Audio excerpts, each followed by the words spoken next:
여러분들이 요즘 성경을 아주 열심히 읽어주셔서 너무너무 감사드립니다. 그런데 여러분이 성경을 읽을 때 이제 무슨 내용이 있나 이런 마음을 가지고 열심히 읽으시죠. 그리고 읽으면서 은혜들 받으려고 하는 마음으로 이렇게 읽으셔요. 잘 하시는 겁니다. 근데 거기서 한 걸음 더 나가서 이 성경을 읽으면서 어떤 말씀이 정말 중요한 말씀인가 자꾸 그거를 여러분이 깨닫고 찾고 발견하면서 그 말씀에 여러분이 감동도 받고 또 그 말씀을 통해서 여러분의 마음이 뜨거워지고 은혜가 깊어지는 그런 이 성경 읽기가 되어야 합니다. 자, 이렇게 성경을 읽으면서 중요한 포인트가 있어요. 중요한 부분. 그런 부분들을 이제 깨닫게 되는 게 중요한데 그거를 가리켜서 성경을 맥을 잡는다 이렇게 표현을 하시면 돼요. 우리가 이제 맥박이 뛰는 곳이 있잖아요. 그래서 한의원에 가면 한의사들이 우리 몸에 맥을 이렇게 짚어본단 말이에요. 근데 희한하게 이 손목에 탁 맥을 짚어보고 어디가 아프다, 또 어디가 안 좋다 이런 것들을 너무나 기가 막히게 이렇게 파악을 하잖아요. 그러니까 이 손목에 이렇게 맥박이 뛰는 곳을 다 이렇게 손을 대고 그 뛰는 상태를 느끼면서 그걸 이렇게 짚어내는 거거든요. 자, 그런 것처럼 여러분 성경이 굉장히 내용이 많은데 이 많은 성경을 읽으면서 어느 부분이 딱 중요한지 그 맥을 딱 짚는 거 이게 굉장히 중요해요. 오늘 그런 부분을 좀 여러분에게 설명을 드리려고 하는데요. 여러분 고구마를 캐보셨죠? 고구마나 감자 줄기를 잡고 딱 뽑으면 줄줄줄줄 막 이렇게 매달려 갖고 나오잖아요. 거기에 뿌리가 이렇게 연결이 됐고 그 뿌리에 고구마나 감자가 주렁주렁 이렇게 달려 있어요. 그러면 줄기만 딱 잡고 이렇게 뽑아도 그 밑에 땅 속에 숨겨져 있고 거기서 자란 고구마나 감자가 쭉 뽑아져 나오는 걸 이렇게 볼 수가 있단 말이에요. 그러니까 그렇게 줄기를 딱 잡았을 때 그걸 자꾸 땡기면 주렁주렁 이렇게 매달려 나오는 그런 것처럼 성경의 어떤 부분에 딱 집어서 이렇게 들으면 다른 부분이 거기서 쫙 주렁주렁 매달려 가지고 쑥 뽑아져 나오는 그런 귀절들이 있어요. 그런 걸 이제 파악하는 게 매우 매우 중요한데요. 이제 성경을 많이 연구하는 신학자들의 이런 분들이 성경을 오랫동안 연구하면서 그런 부분을 찾아내는 거예요.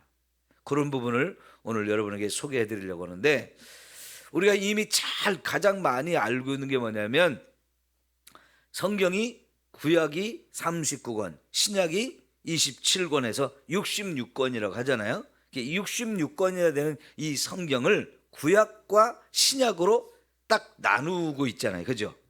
이게 지금 우리가 여기까지는 구약이고 여기서부터는 신약입니다. 이렇게 나누고 있는 거예요. 이게 벌써 구약과 신약을 딱 나누는 그게 이제 저와 여러분이 성경을 구분했을 때, 딱 전체적으로 보았을 때 거기서 딱 맥을 잡아 이렇게 올리는 거거든요. 그럼 여러분 이 구약, 신약 이렇게 나누어서 보는 거는 이 관점이 뭐냐면 성경을 언약, 계약의 관점에서 볼 때 그런 거예요. 그럼 구약을 이 부분을 구약이라고 말하고 이 부분을 신약이라고 말할 때 그 약이라는 단어가 약속, 언약, 계약 이런 뜻이거든요. 그러면 여러분 오늘 우리가 읽은 요한복음 5장 39절에 예수님께서 모든 성경이 여기서 말하는 모든 성경이 뭐냐면 구약 성경을 말하는 거거든요. 이 구약 성경 전체를 하나로 딱 보시는 거예요. 근데 그러면서 구약 성경 전체 모든 성경이 누구에 대해서 말하는 것이다? 예수님에 대해서 말하는 것이다 라고 여기서 예수님이 말씀을 하셔요. 곧 나에 대해서 증언하는 것이다 라고 말하는데, 다시 말하면 구약 성경 전체를 볼 때에 거기는 예수님에 대해서 우리에게 약속해 주고 있는 부분들이 가득 들어있다는 거예요. 창세기에서부터 말라기까지의 구약 성경 39권 속에 가장 핵심적인 것이 뭐냐면, 거기는 바로 예수님이 어떤 분인지, 하나님께서 약속한 메시아로서 오시는 그 예수님이 누구인지, 언제 오는지, 어디서 오는지, 오셔서 무슨 일을 하시는지, 이런 것들을 다양하게 구약 성경 속에 예언을 하고 있어요. 그게 바로 다 예수님에 대해서 말씀해 주신 것이다 라고 우리에게 가르쳐 주고요. 그러면 예수님이 이 땅에 오셨어요.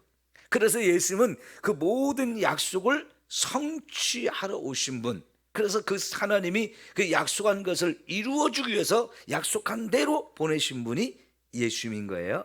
그런데 예수님이 오신 다음에 이 땅에서 수많은 일을 또 하시면서 저와 여러분을 구원해 주시잖아요.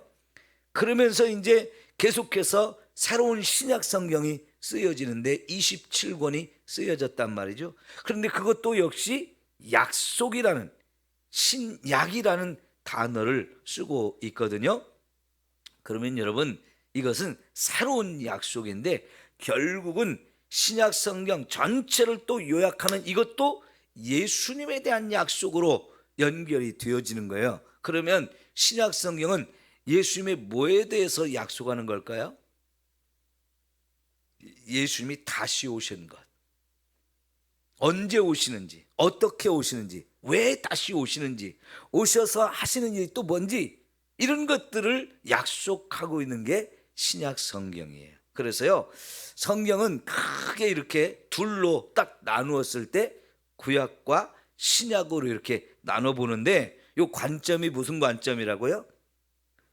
언약 혹은 계약, 이 약속의 관점에서 성경을 볼 때 그렇게 구약과 신약으로 나누어 볼 수 있다 하는 거예요. 자, 그런데 이렇게만 성경을 보는 게 아니고요. 제가 2주 전인가요? 한번 설명을 드린 적이 있었는데, 역사적인 관점에서 또 성경을 보는 거예요. 역사적인 관점. 그 역사적인 관점으로 성경을 볼 때 창세기 1장부터 11장까지, 그리고 12장부터 요한계시록 마지막 장까지 이렇게 둘로 딱 또 나눠 볼 수 있어요. 그랬을 때 제가 지난번 창세기 1장부터 11장까지를 무슨 역사라고 설명을 드렸는지 기억나시나요? 딱 한 번만 말씀을 드려가지고 다 잊어버리신 것 같아요. 이 중요하니까 오늘은 기억을 하시면 좋겠는데, 그 1장부터 11장까지를 원역사라고 해요. 원역사. 그리고 창세기 12장부터 마지막 요한계시록 끝까지 전체를 가리켜서 구속사, 이렇게 역사적인 관점으로 성경을 보게 되면 창세기 1장부터 11장, 그리고 12장부터 요한계시록 마지막 장까지 이렇게 둘로 또 나누어 볼 수 있는데, 이거는 역사적인 관점으로 볼 때 그렇게 되는 거예요. 근데 왜 이게 차이가 있느냐? 여러분, 창세기 12장부터 하나님이 구체적으로 아브라함을 선택해 가지고 갈대아 우르에서 가나안 땅으로 가라고 하신 말씀이 나오잖아요. 근데 그때부터 하나님께서는 아브라함을 선택해서 가나안 땅으로 불러놓으시고, 거기서부터 우리 인간을 구원하는 일을 구체적으로 시작하셔요. 그래서 요 창세기 12장부터 마지막 성경 마지막 장까지 하나님의 구원의 역사, 우리 죄에 빠져서 죽어갈 수밖에 없는 이 인간을 죄에서 구원해서 하나님 나라, 저 천국으로 인도하는 이 역사, 이 구원의 역사, 구속사, 이렇게 말해요. 그런데 구체적으로 이 땅의 역사 가운데 이 구원의 역사를 시작하기 전인 창세기 1장부터 11장까지를 여러분 우리는 원역사라고 얘기를 하는데, 역사의 원천, 역사의 모델. 그러니까 지금 여러분 인류의 역사가 몇 년이나 됐을까요? 제가 지난번 이걸 설명을 드리면서 아브라함이 언제적 사람이라고 그랬어요? BC 몇 년도라고 그랬어요? 그것도 다 기억을 못 하시죠? BC 2000년 전이에요. 그러면 지금이 2024년이잖아요. 그 얘기는 예수님이 이 땅에 태어나신 지 벌써 2024년이 지났다는 얘기예요. 그래서 우리가 2024년, 내년 중은 2025년 이렇게 계산을 자꾸 해 나가는 거는 예수님이 오신 때부터 계산을 해서 벌써 2000년의 역사가 훌쩍 지났어요. 그런데 이 땅의 역사는 예수님이 이 땅에 태어난 그때를 기준으로 이렇게 2000년이 흘러왔지만 예수님이 오기 전에도 이 땅에서는 사람이 살았죠. 그게 이제 전체를 볼 때 역사라고 하는 건데요. 그러면 아브라함은 예수님이 이 땅에 오기 전 2000년 전 사람이라는 거예요. 그러면 아브라함부터 지금 때까지 하면은 전체적으로 4000년이 되었죠. 그런데 여러분, 성경은 아브라함 이전에도 수많은 사람들이 살았고 그 수많은 사람들의 이야기가 기록이 됐잖아요. 그런데 그 시간은 또 얼마가 될지 우리가 사실은 계산을 못해요.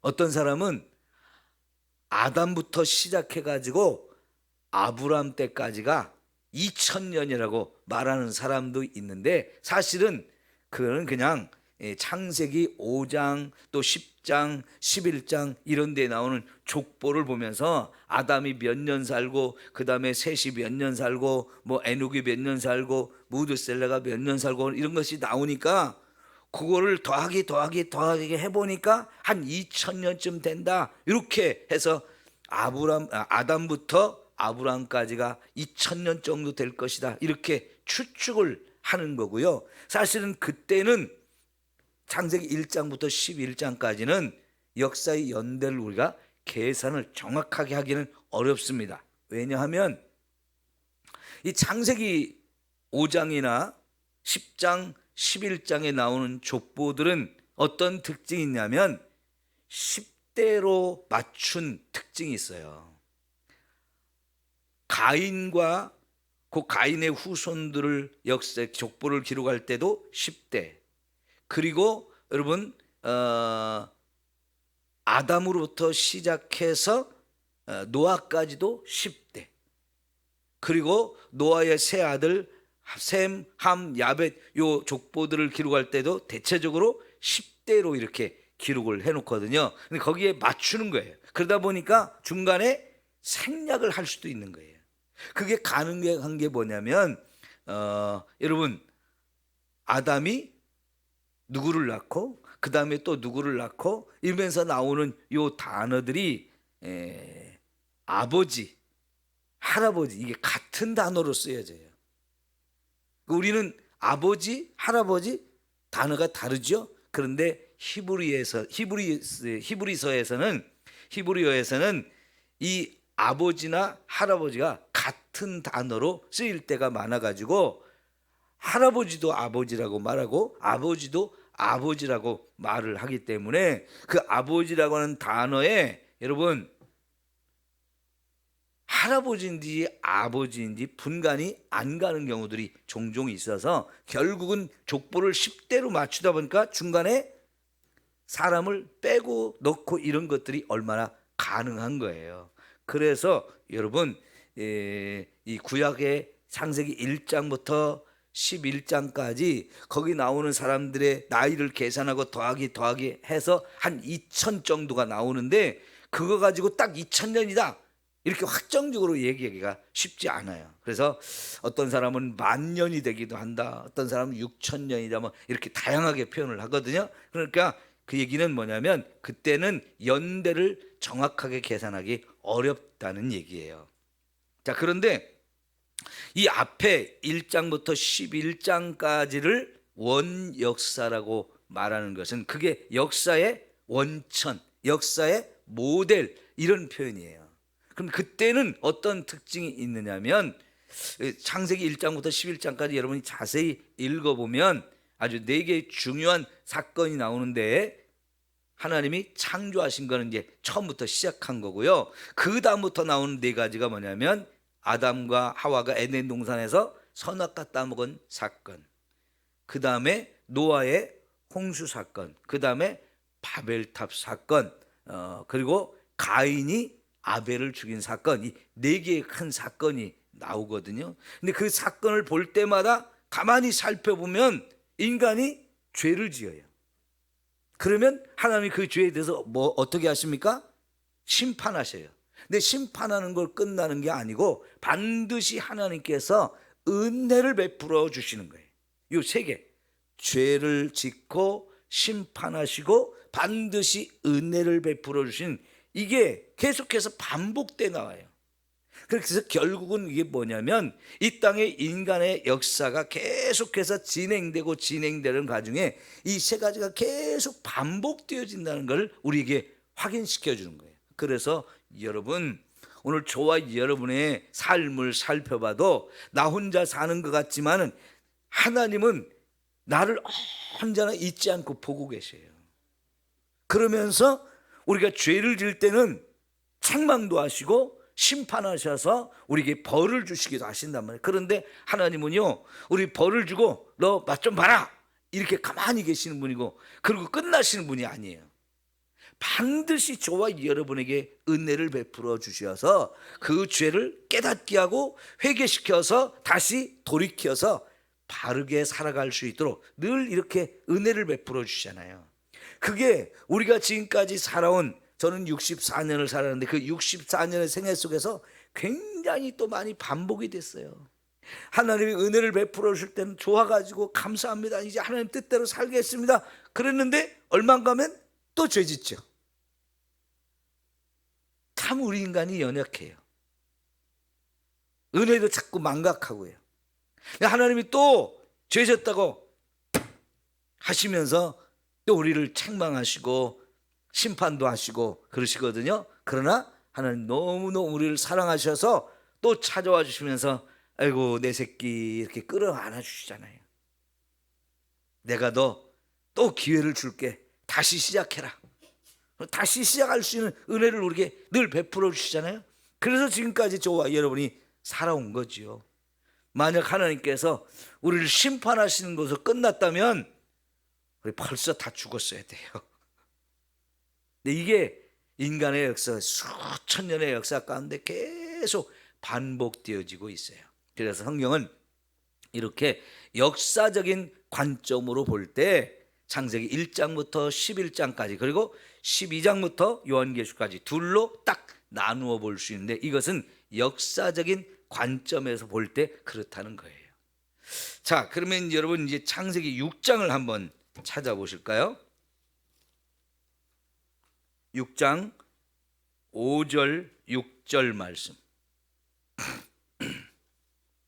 창세기 6장 5절 6절 말씀이에요. 시작. 여호와께서 사람의 죄악이 세상에 가득함과 그의 마음으로 생각하는 모든 계획이 항상 악할 뿐임을 보시고 땅 위에 사람 지으셨음을 한탄하사 마음에 근심하시고. 자, 여기 여러분이 가지고 있는 성경에 5절 5자 다음에 뭐가 있어요? 점이, 큰 점이 있죠.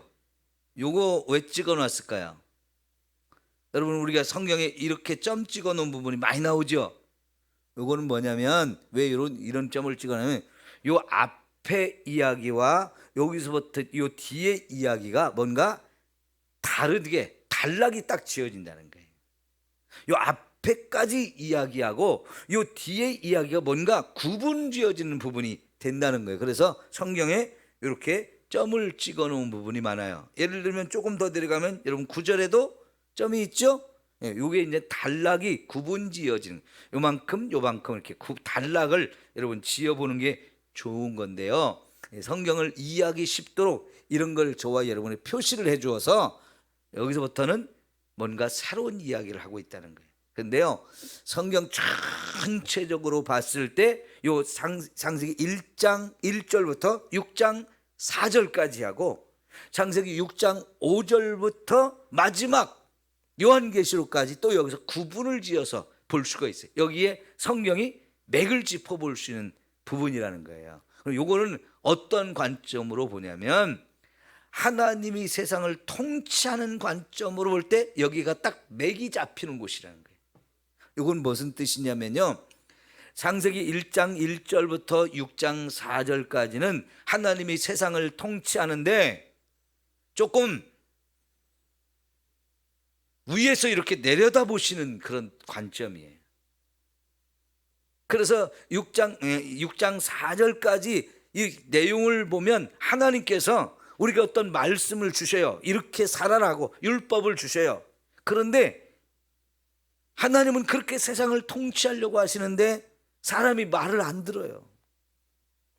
자꾸 하나님이 원하는 방향으로 가지 않고 점점 다른 방향으로 가는 거예요. 그래서 하나님이 그때마다 찾아오셔가지고 그때는 뭐냐면 매를 들고 오셔요. 매를 들고. 자꾸 우리가 죄진 거에서 심판하시고 벌을 주시는 그런 하나님으로 표현이 되거든요. 그래서 일방적으로 통치한다 이렇게 표현을 해요. 그런데 여기 6장 5절부터 완전히 하나님이 또 다른 모습을 가지고 세상을 통치하는데 이때 하나님이 어떻게 달라지느냐, 사랑의 하나님으로 우리에게 오시는 거예요. 우리를 찾아오시는 하나님으로 여기서부터 새로운 모습을 하나님 우리에게 보여주셔요. 그래서 요 6장 4절까지는 하나님이 일방적으로 세상을 통치하셨다 한다면 요 6장 5절부터는 하나님이 세상을 통치할 때 그냥 일방적인 통치가 아니고 사랑의 통치를 하신다는 거예요. 사랑의 통치. 그러니까 여기 특별히 6장 6절에 땅 위에 사람 지으셨음을 하나님이 한탄하시고 근심하셨다 하는 건데, 그럼 여기를 여러분도 한탄하고 근심할 때가 있죠. 언제 한탄하고 근심합니까? 뭔가 큰 일이 벌어졌을 때. 근데 그걸 보는 마음이 아이고 이런 게 아니고요, 그걸 볼 때만 마음이 절절한 거지요. 애가 타는 거지요. 우리말 표현에 환장한다는 말이 있어요. 환장. 그 환장이 뭐 하는 겁니까? 장이 말 그대로 꼬여가지고 뒤집어져가지고 그러면 막 너무 아파가지고 막 고통이 너무너무 심한데 그 마치 창자가 끊어지는 듯한 고통을 느끼는 거거든요. 그냥 지나가는 걸로 보이지 않고 그거를 볼 때, 그런 일이 우리에게 생겼을 때 이거는 보통 일이 아니고 너무 우리 마음을 아프게 하고 애가 막 절절하게 타는 거예요. 애가 타는 거예요. 마음이 막 고통이 느껴지는 거죠. 바로 그런 마음이 여기서 하나님께 그렇게 표현한 건데, 이제 이런 단어가 우리말로 번역할 때 한탄하셨다, 근심하셨다 이렇게 표현해서 그 하나님의 마음을 제대로 표현할 수가 없어요. 그런데 원어로 보면 그게 무슨 뜻이냐면 창자가 끊어지는 듯한 고통을 느낀다는 거예요.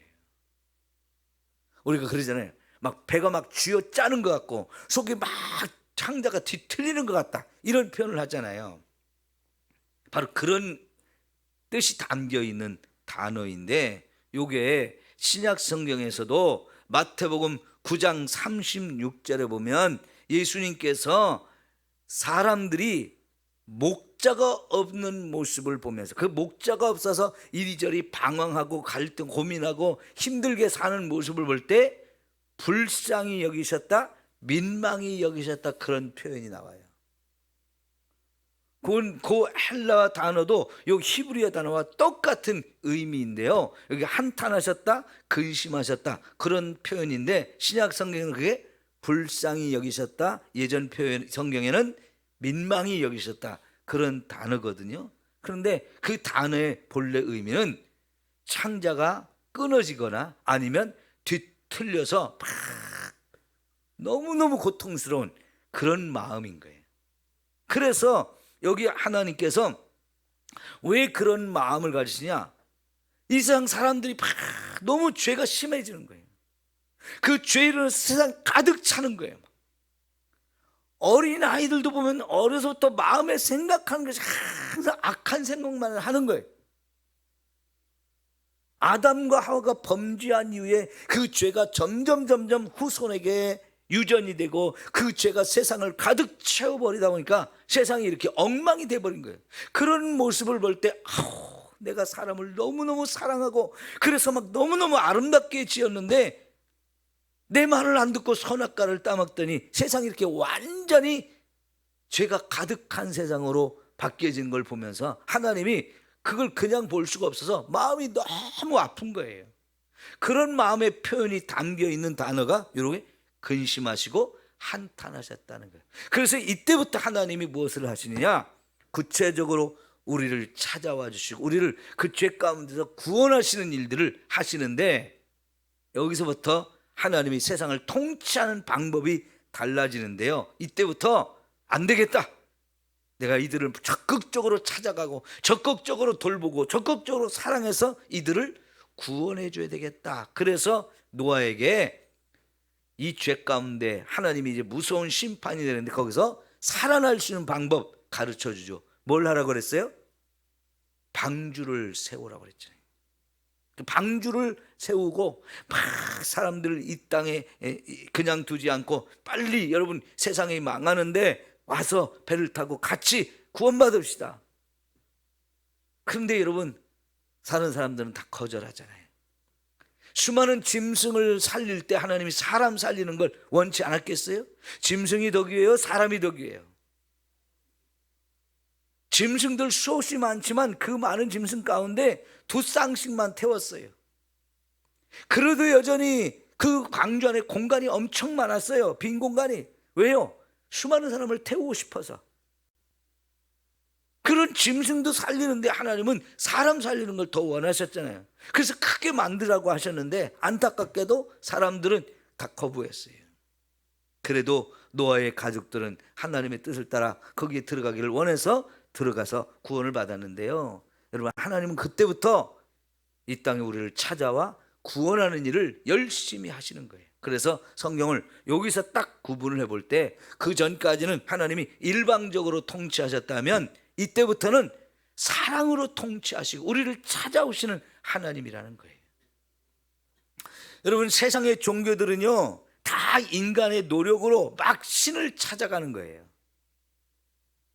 그런데 유일하게 이 땅의 종교 가운데 우리가 믿는 하나님은 하늘에서 혼자 계시고 막 통치하고 무섭게 하시는 분이 아니고 진짜 우리를 찾아와 주시면서 우리와 함께 하시는 하나님인 거예요. 그게 바로 여러분 아까 요한복음 5장 39절에 예수님에 대해서 말씀하시는 거라고 그랬는데 요한복음 3장 16절에 뭐라고 그랬어요? 하나님이 세상을 이처럼 사랑하사. 그 사랑하는 표현을 가장 크게 한 게 뭐냐면 독생자 예수님을 이 땅에 보내주셨다는 거예요. 그것도 뭐냐면 하늘에서 하나님이 사람이 되어 우리에게 찾아오신 거죠.